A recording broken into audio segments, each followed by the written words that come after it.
Hey everyone, welcome back to another video. Today I'm going to be going through my grades for every team that made moves in this transfer window. I'm going to be using a scale on like A to F, like a school grade or whatever. Um, a lot of these moves are kind of like panic, like we have to make a move kind of moves. Um, and I try to take that into account with some of these grades, but they will be a little bit lower than maybe some of my grades that I gave to teams during the off season.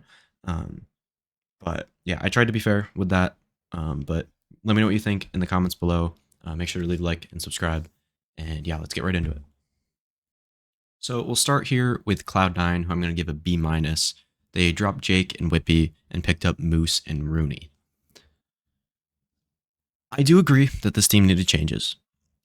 Now, honestly, these would end up being panic moves because it's after just kickoff, but also it was after all of the offseason events where they started performing worse after Whippy came back instead of Curry.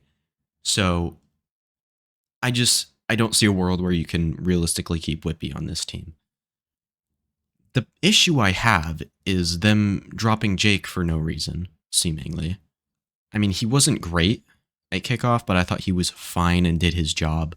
Like he wasn't exceeding expectations, and I thought honestly he was probably worse than his LCQ performance, but like I thought during the offseason events he played pretty well.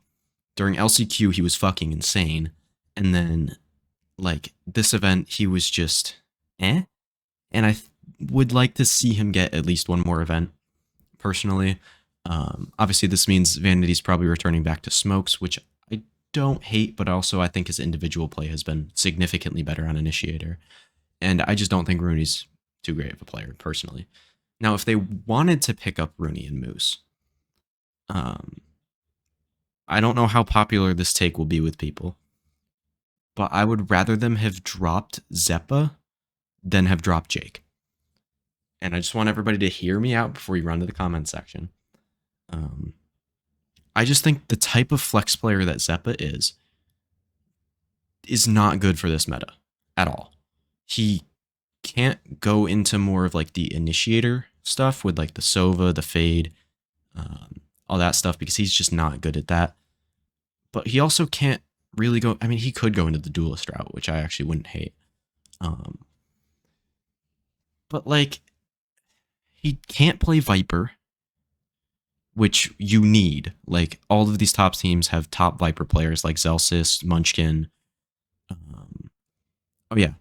Speaking of that, I don't think I mentioned it in the intro, but I am recording this on the 23rd. So if there's any other news, which I doubt there would be at this point, I've missed it. But,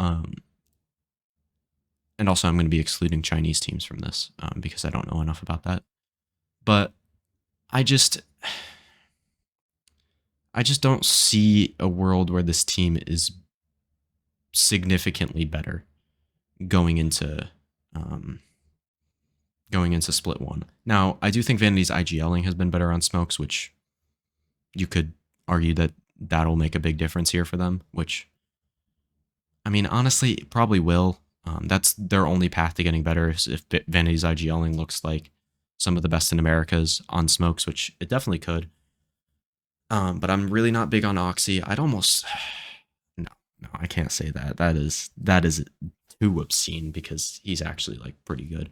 But I'm still low on him. Moose I think is fine, and Rooney I don't like.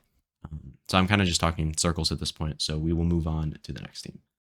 Next up, we have our only grade over a B, I believe. That might be completely wrong. But is G2. Now, I feel kind of weird giving them an A when I don't know a ton about Icy, but just the thought of this move is just so perfect. Moving Leaf off Duelists, where I think in any kind of big game, he just has not been able to show up enough for these teams that he's been on. Cloud9, multiple times in multiple different rosters. I mean, yeah, multiple different rosters. Like he did it fucking going into, what was it? Reykjavik, the second one. I don't remember the first one. I wasn't like too into the pro scene at that point. And last year specifically on Cloud9. And then even like in kickoff, I don't think he played very well in those like big games where he really needed to step up. And I think on Sentinel, if he doesn't step up in the big games, it's fine. Like, you're not really gonna um, ding him for that too much. So I don't hate it, and he's been good on Sentinel in the past. But Net was just not good for multiple events in a row. Pretty much is what this boils down to, and why he's probably getting replaced. I know he adds a lot in terms of the calling and the mid rounding, but whatever he's adding is not enough to counterbalance how poor of a fragger he's been. He had one good run at the end of I think it was stage 2 or like the playoffs going into Ascension or something like that, about like just how like it late to the end of last year where he just went on a run. He even wasn't even that good at Ascension. He was fine. And like I have a hard time believing he can get back to that or even do that consistently. Um, so I think getting rid of Net here is very good. Moving Leaf to away from Duelist is really good. And yeah, I think Icy, I haven't seen a ton about him, but he was on the EG reserve roster, and that, I mean, Potter's had excellent scouting, so I could see that working out for them. Now, would I rather have them have picked up Penny? Yeah, that would give them an A plus here, um, because I love Penny, dude. I think I'm gonna save that take for if Penny gets picked up going into next year. Um, but yeah, G2 I'm gonna give an A. So now on to crew, onto these South American teams who are either dropping MTA or Klaus for Heat, which I don't know exactly what's going on there. There's rumors of both of them being dropped. On the spreadsheet, it says MTA is inactive. It's also has Klaus listed as questionable to return. It's just weird. I don't know. But like, if this is in the world that they drop Klaus, if they drop MTA, this grade is at like C minus or something. Um, but in the world that they drop Klaus, I'm gonna give them a B here, because I thought Klaus needed to be dropped going into LCQ. Then he had an insane run at that tournament, and then was kind of at champs. I thought he was fine, honestly. And I think he's been a better player than he was during their regular season run where they went 0-9, but he's still not good enough. And I think replacing him is fine, like good process. I don't like who they're replacing him with Heat. I think he'll be an upgrade firepower. I think that's fair to say, but I I just, I don't see a world where he's significantly better than Klaus. He and Kesnet have had issues with like team environment stuff, like arguing, like he had stuff arguing with coaches last year on MMBR. Once he left, the team got a lot better. I mean, I guess for one game. So we'll we'll ignore that for the purposes of my take. I'm kidding, but like, I mean, the team got better without him. Honestly, like they had some good games with him in there, but it wasn't like anything great. Um, and yeah, I just don't see a world where this works out and this team is great this year, with Heat.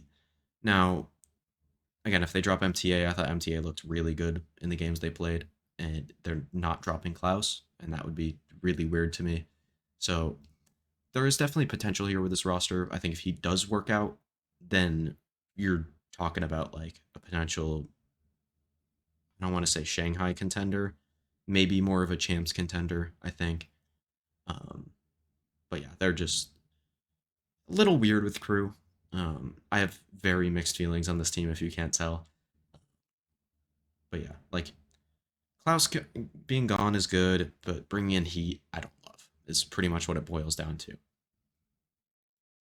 And now we have Furia, who I'm gonna give a C, and this could be a little bit low for some people because I do think that picking up Nazwar is a very good move if he is going to be the IGL. And he's going to have more control over the team than maybe Conan would have, because MW's era in the past has had so many issues with like him just completely taking over a roster. Um, but I just don't get this move personally. Liazi, I thought was a decent player for Furia. Like he had some moments where he made some mistakes, but you're going to expect that from a young player transitioning onto a new role, which I don't think he looked terrible on. And bringing in somebody who's supposed to be the IGL on a different role, and I don't get this, man. You're dropping your smokes player and moving your initiator player who has less maps of all the controllers combined than Reyna in official games. I checked that Conan has I think it was 12 games on Reyna and 8 games on Viper, and no other smokes agents played. Um, he doesn't even have Sentinel agents played either. So it's not like Khalil can switch to smokes and Conan plays Sentinel and Nazwar plays Initiator. Nazwar has more maps on smokes than Conan, for Christ's sake. Like, the roles just make no sense on this team, and I feel like it's just gonna make this team devolve into chaos throughout the year. They're gonna be like, oh, we're good. We gotta drop this guy now, and then this guy next. Um, like I genuinely, roles wise, I would rather them drop Havoc, and I really think there's a lot of potential with Havoc. He had a bad tournament at kickoff, but during the off season, during other games like that, he's been pretty good. Like not just pretty good. He has been amazing. Um, so I'd like to see him continue to play on this team, and I think it shows how badly this is fucking up this team's roles. That I would rather him be gone than the Aussie. Now, maybe their original plan was to sign Nazwar and Pankata, which would have made a lot more sense. But at that point, when you don't get Pankata, you gotta go get somebody else. You can't just stick with Code. You could pick up, like, I hate when people give say like something's terrible and then don't give a suggestion on a way to fix it, like people do like the format and stuff. So I looked at players that I knew from Brazil, and I think the first guy that popped up to me was Swigetsu, who is a Sentinel player. I forget the org that he plays on now because it switched, but he plays Sentinel. He is extremely good. I think he has a lot of upside. Could be a very, very great player for this team. You drop Conan from this roster and put him in on Sentinel and Khalil on Smokes, and I'm like considering this team a playoff, like a potential team that can make playoffs. So I don't know. It's just really weird to me. I don't get it. Um, I hope Conan ends up being good on Smokes or Sentinel, but I don't have any faith that he will be. Next up, we're in the EMEA now, where we have Giants here. I don't think I missed any America's teams. I could be wrong. Which is kind of funny. There's 4 America's teams making changes and only fucking 2 out of the other regions. Actually, I don't know about China. But personally, I really like Purpo as a player. I got to watch a little bit of him before making this video, and I thought his mechanics were top tier for flex players and very good for a duelist player. But to me, the way these roles fit together, maybe not even necessarily the the way each player's roles that they can play fit together. I don't get why Hoodie is still on flex. I guess you could make the argument that Hoodie as a flex player is more in the mold of what's in the meta right now in terms of what he can play. But also Fatinho, from what I know, hasn't played much flex in the past, if at all. I think it was VLR real quick. Fatinho, yeah, he's played like 1 map of Viper, 6 maps of KO. Like, you could mold him into a good flex player. Like, try him on all of the stuff that he needs to play. He'd be just a fresh new piece. While, I mean, has Purpo played? Like, if Purpo hasn't played any of it, then it's whatever. Yeah, he hasn't played any Viper, and he's played plenty of flex. So I could see why they want purple on duelist, especially with Vitinho being more in that, like, kind of like what I said about Leaf, where he just doesn't really show up in the big games. It just doesn't matter. Or it just, not, it doesn't matter. I don't know why I said that. He doesn't show up in the big games. And I think getting him onto a different role would be a lot better for him. Putting him on the flex stuff, move Hoodie over to Sentinel, and leave Purpo as the duelist. I think that would have been perfectly fine. And I would have given it, yeah, as it says here, I would have given it an A minus. Also, they're removing Nookie, and he's still a really good player. I think he should get picked up by another team somewhere, as either like a flex, a Senti, or even a duelist player. Honestly, I'd take him over quite a few players within EMEA. So I don't know. I could see him. I could even see Nookie maybe going to a different region, namely Americas probably. Maybe maybe if Icy doesn't work out for G2, he goes back to G2 and is the duelist for them on an NA team this time. That'd be kind of funny. But the point is, I just think Nookie's a really good player, and getting rid of him kind of sucks. I'd also rather them have just gotten rid of Hoodie and maybe even played these roles with Nookie on flex. Like, I don't know, man. It just doesn't make sense to me. Or not made a change at all and move Nookie over to flex and Hoodie to Sentinel. There's so many different things that I would have liked better.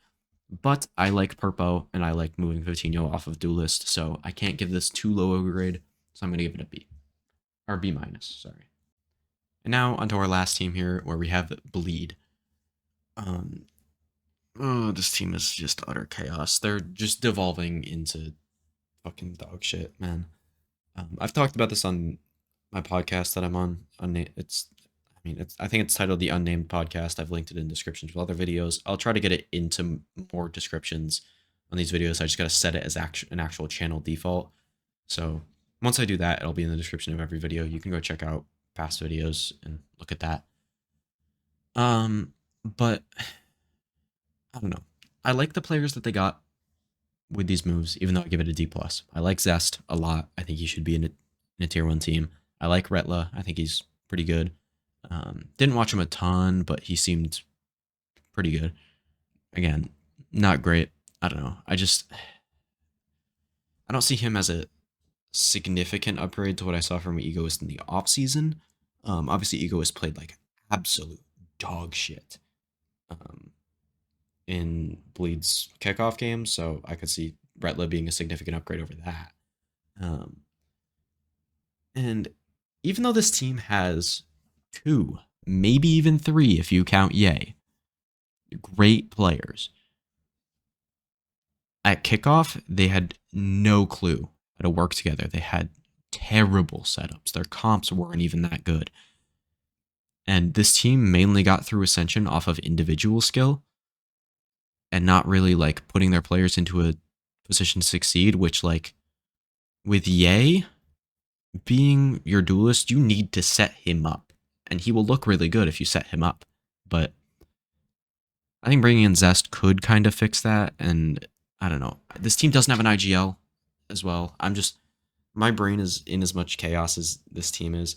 Basically, what this boils down to is they're cutting their IGL, who is also a fairly good individual player, and bringing in 2 players that are not IGLs. And then allowing their best player to become an IGL and potentially frag less.